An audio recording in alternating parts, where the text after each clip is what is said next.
Victor Das পলাল হয় ঠিকই শুনিছে আপোনালোকে ভিক্টৰ দাস যিজন ভিক্টৰ দাসে সামাজিক মাধ্যমত দপদপাই কথা কৈছিল অশ্লীল শব্দ ব্যৱহাৰ কৰিছিল আৰক্ষীয়ে সেইজন ভিক্টৰ দাসক এইখিনি সময়ত বিচাৰি হাহাকাৰ কৰিছে আৰু আৰক্ষীৰ চকুত ধুলি দি সেইজন ভিক্টৰ দাস বৰ্তমান পলাতক অৱস্থাত আছে ক'ত আছে ভিক্টৰ দাস কিহৰ কাৰণে পলাতক অৱস্থাত থাকিব লগা হৈছে সেইজন ভিক্টৰ দাস সকলোখিনি এই প্ৰতিবেদনত মই আপোনালোকক জনাবৰ কাৰণে চেষ্টা কৰিম আশা কৰিছো এই প্ৰতিবেদন আপোনালোকে আৰম্ভণিৰ পৰা শেষলৈকে চাব যিহেতু আপোনালোকে গমেই পায় শৃংখল চলিহাই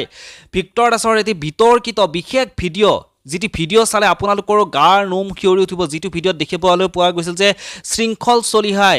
ভিক্টৰ দাসৰ এটি পুৰণা ভিডিঅ' ভিক্টৰ দাসে সেই ভিডিঅ'টোত এগৰাকী ছোৱালীক এগৰাকী যুৱতীক ৰুমৰ ভিতৰত এটি কোঠাৰ ভিতৰত নি থপৰিয়াই থকা শাৰীৰিকভাৱে বিভিন্ন অত্যাচাৰ কৰা দেখিবলৈ পোৱা গৈছে আৰু সেই ভিডিঅ'টো দেখা পোৱাৰ পিছত কিন্তু নাৰী শক্তি জাগ্ৰত হৈ উঠিছে সকলোৱে একেমুখে ভিক্টৰ দাসক নিন্দা দিছে সেই ভিডিঅ'টো দেখা পোৱাৰ পিছত আৰু মহিলা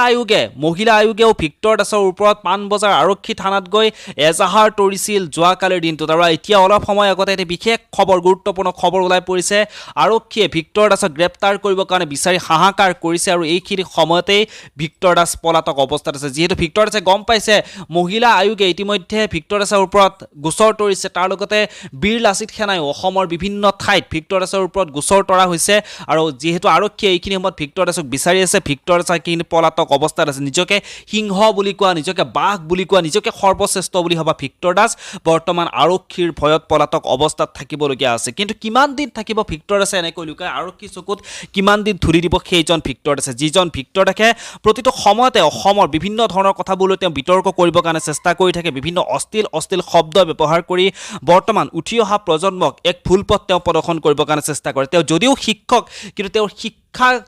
শিক্ষা গ্ৰহণ কৰি বহু ল'ৰা ছোৱালী যদিও তেওঁলোকে জীৱনত সফলতা অৰ্জন কৰিছে কিন্তু তেওঁ বৰ্তমান সময়ত যি অশ্লীল ব্যৱহাৰ কৰে মদ খাই যি মাতলামি কৰে সেইবোৰ দেখি কিন্তু আহি থকা সময়ত ভৱিষ্যত প্ৰজন্ম ধ্বংস হোৱাটো কিন্তু একেবাৰেই সত্য কাৰণ যদিহে ভিক্টৰ দাসক ফ'ল' কৰিবলৈ ভিক্টৰ দাসৰ বেয়া গুণখিনি যদি ফ'ল' কৰিবলৈ তেতিয়াহ'লে কিন্তু উঠি অহা চামে এডুপকৈ তেওঁলোকে ধ্বংসৰ পথলৈ আগবাঢ়ি যাব আৰু সেইজন ভিক্টৰ দাস সেইজন শিক্ষকৰূপী ভিক্টৰ দাস বৰ্তমান পলাতক অৱস্থাত আছে আৰক্ষীয়ে সেইজন ভিক্টৰ দাসক বিচাৰি হাহাকাৰ কৰিছে চাৰিওফালে বাকী ভিক্টৰ দাস ক'ত লুকাই আছে কেনেকৈ লুকাই আছে আৰক্ষীয়ে ভিক্টৰ দাসক ধৰিব পাৰিবনে নাই সকলোখিনি কথা পিছৰ পৰ্যায়ত মই আপোনালোকক জনাম প্ৰতিটো খবৰ প্ৰতিটো মুহূৰ্ততে মই আপোনালোকক দি যাবৰ কাৰণে চেষ্টা কৰিম আৰু এনেধৰণৰ খবৰসমূহ আপোনালোকে পাই থাকিবৰ কাৰণে